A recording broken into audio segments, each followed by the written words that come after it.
This video will give you tips on how to bet the NHL playoffs. Here's my daddy, Professor MJ! In case this is your first time watching any of my videos, my name is Professor MJ, like my son Maverick just told you.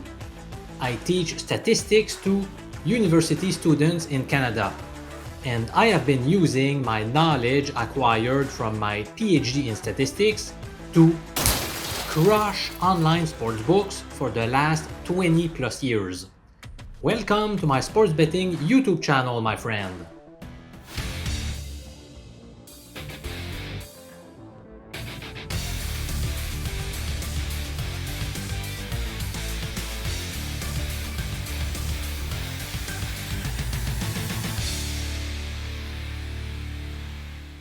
Section number 1, Introduction. I wanted to verify whether I could find a profitable betting strategy for the NHL playoffs based on the following assumption. The public tends to overreact to recent results. In order to do this, I analyzed data on more than 700 postseason hockey games.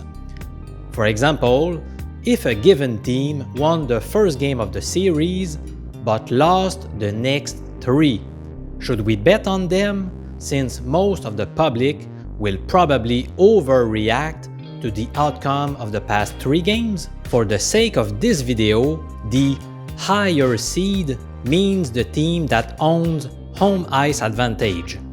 Games 1, 2, 5, and 7 are played at the higher seed's arena, while games 3, 4, and 6 are played at the lower seed's home. So in the tables that I'm going to show you throughout this video, HS means higher seed, whereas LS means lower seed. The data I analyzed included a total of 708 games, which corresponds to all NHL playoff matchups between the 2007-08 and 2015-16 seasons. I have decided to take out the 2012-13 playoff games because the lockout shortened the season, which may have had an impact on how things went, and I did not want to introduce a potential bias in the data. A word of caution before we jump into the main content. Several findings seem promising, but we often end up with fairly small sample sizes, so you should take it into consideration before betting your house based on the results presented here. I'm not saying the results are worthless either, but please keep this fact in mind. Let's move on to section number 2, the results. Let's kick off the analysis by betting on all higher seeds and all lower seeds in game number X of the series. We break down the results by the current series status. For example, betting game number 3 when the higher seed is leading to nothing, or when the series is tied 1-1, or when the lower seed is up to nothing. Let's start with game number 2 of the series. The results are appearing on your screen right now. Remember that HS means higher seed while LS means lower seed. On the first row, we look at how things went when the higher seed led the series 1-0. And on the second row, we consider the case where the lower seed led the series 1-0. In the second and third columns, you see the number of wins by the higher and lower seeds respectively. So, for example, when the higher seed led the series 1-0, they held a 43-31 record in the second meeting. In the following 2 columns, I am presenting you the profit and the return on investment, also called ROI, from betting the higher seed.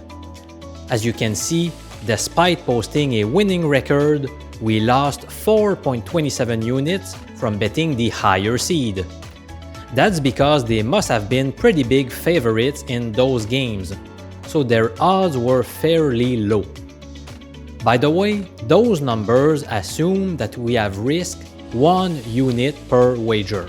Then the last 2 columns unveil the profit and the ROI from betting the lower seed.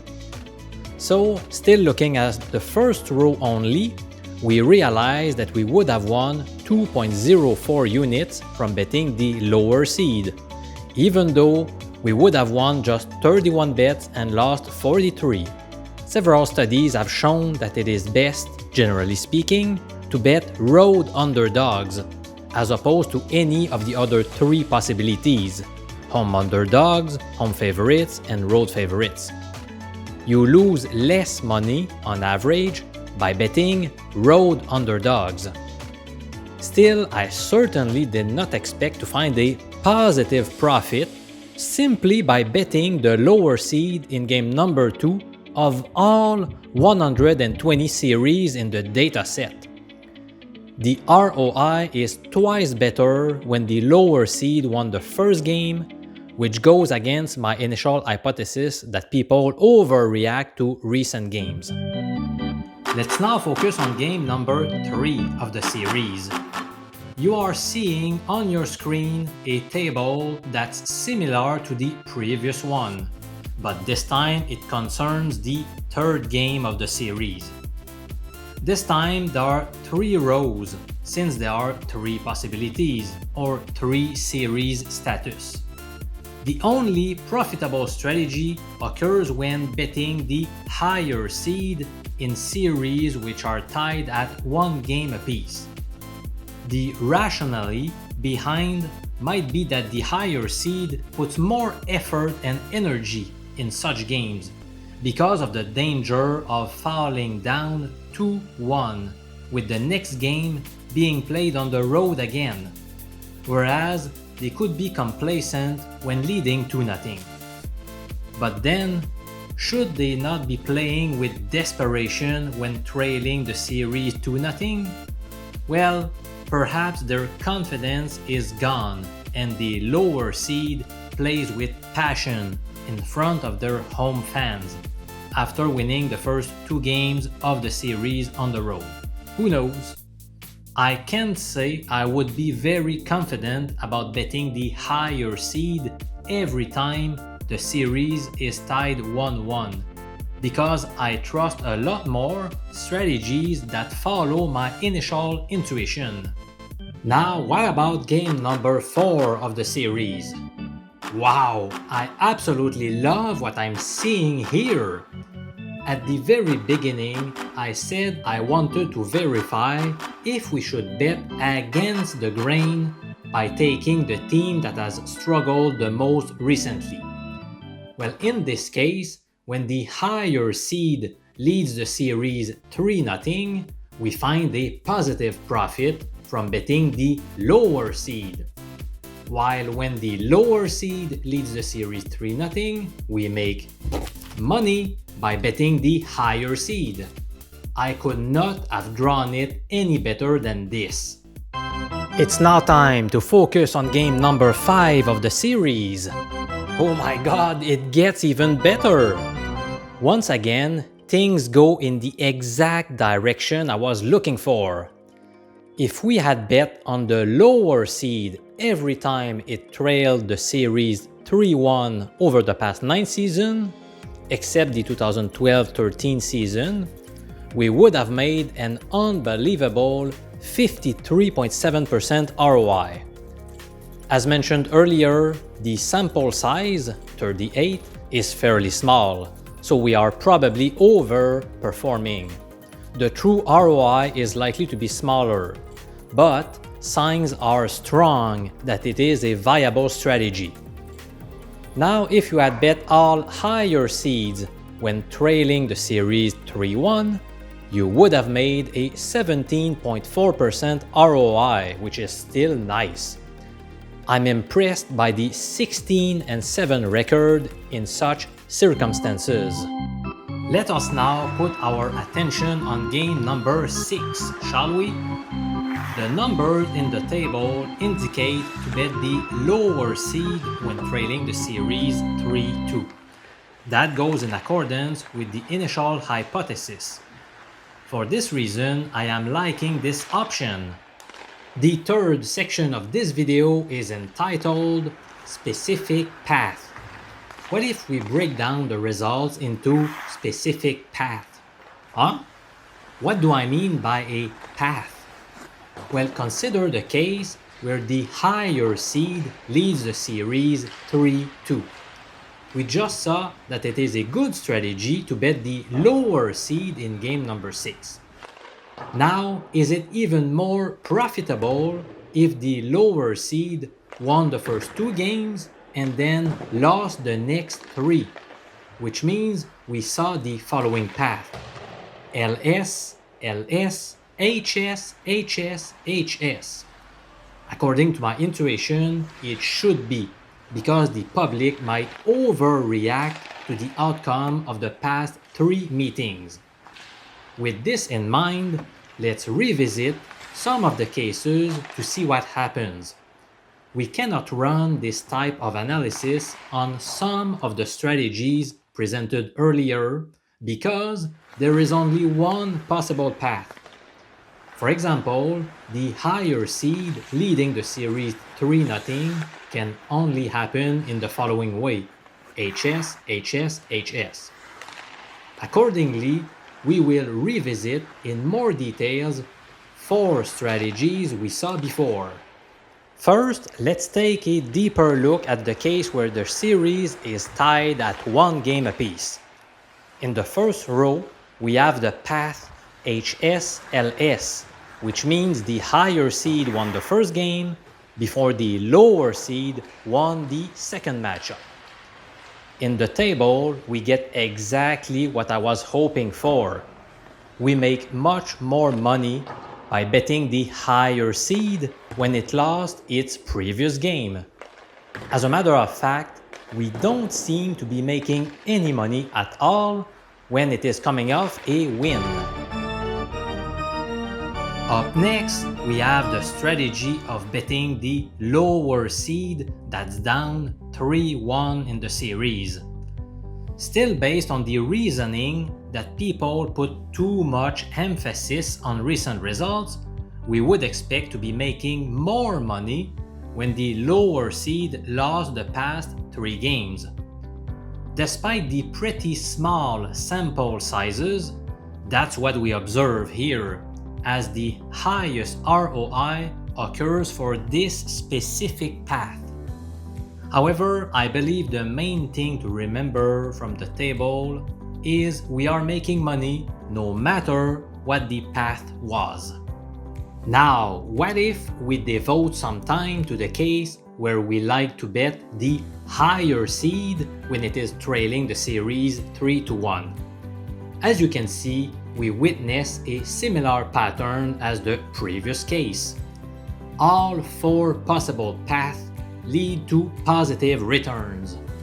Last but not least is the situation where we might bet the lower seed who is trailing the series 3-2. Again, I am thrilled with the results, since they are in accordance with the initial intuition.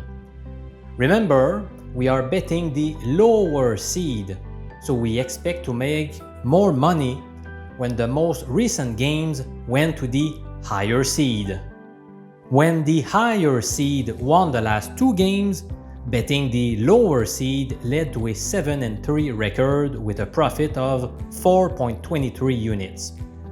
When the higher seed won the last game, betting the lower seed led to an 18-9 record with a profit of 8.03 units. Pretty amazing. And finally, when the lower seed won the last game, we expect to make less money, which is exactly what happened. A 9-12 record with a loss of 3.84 units. So, the final word here is to bet the lower seed when trailing the series 3-2, but only if it is coming off a loss. Section number 4, NHL playoffs betting tips. Let's summarize the way we should approach the NHL playoffs from a betting perspective. In game number 2, bet the lower seed no matter the outcome of the first game. In game number 3, bet the higher seed if it won the first game before losing the second.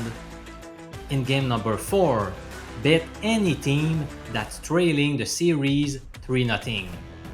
In game number 5, bet any team that's trailing the series 3-1. Finally, in game number 6, bet the lower seed if it is trailing the series 3-2 and it just lost the previous match. Section number 5 answers a very interesting question. How did this betting system do in recent years? I mentioned at the very beginning of this video that the data used in the present study concerned the 2007-08 to 2015-16 NHL seasons, excluding the lockout 2012-13 season. How did the strategy perform since then? Here is the answer. You should probably focus more on the 3 columns with the blue heading that shows you the overall performance of the NHL playoff betting system explained earlier. The next 10 columns simply break down the results for games number 2, 3, 4, 5, and 6. You can take a deeper look later by pausing this video if you wish. During the 2017 NHL postseason, we lost 4.22 units via 31 bets. The next year, in 2018, we lost a tiny 0.17 unit through 33 bets. Then, things started going very well for us. In the 2019 NHL playoffs, we earned a 7.33 unit profit over 31 bets. Finally, during the 2020 NHL postseason, we gained 7.06 units via 35 bets. If you add up all of those numbers, we have therefore placed 130 bets over 4 years, and those wagers yielded a profit of 10 units. That's a return on investment of 7.7%, which is great. Just a quick note though. I'm not sure how much weight we should give to the 2020 playoffs, since there were no fans and teams played all games in Toronto and Edmonton. In other words, home ice advantage did not mean much. Still, the betting system described in this video has done very well over the past 4 NHL postseasons. So, did you appreciate this video whose objective is to make you a winner during the Stanley Cup playoffs? If so, subscribe to my sports betting YouTube channel to get more great information that will help you grow your bankroll. By doing so, you will get free picks across many sports like the NFL, Major League Baseball, the NBA, and of course the NHL. From time to time, I also unveil proven winning betting systems relative to a specific sport and league. And that's not it. I also make videos that teach important sports betting lessons, like stop doing parlays, which is one of the most common mistakes that gamblers do. I strongly invite you to watch it because it could save you hundreds, if not thousands of dollars throughout the course of your betting career. Simply click the card appearing in the bottom left corner of your screen right now to watch it. I'm Professor MJ. It was a pleasure talking to you, and I'm looking forward to give you more sports betting advice. Bye bye.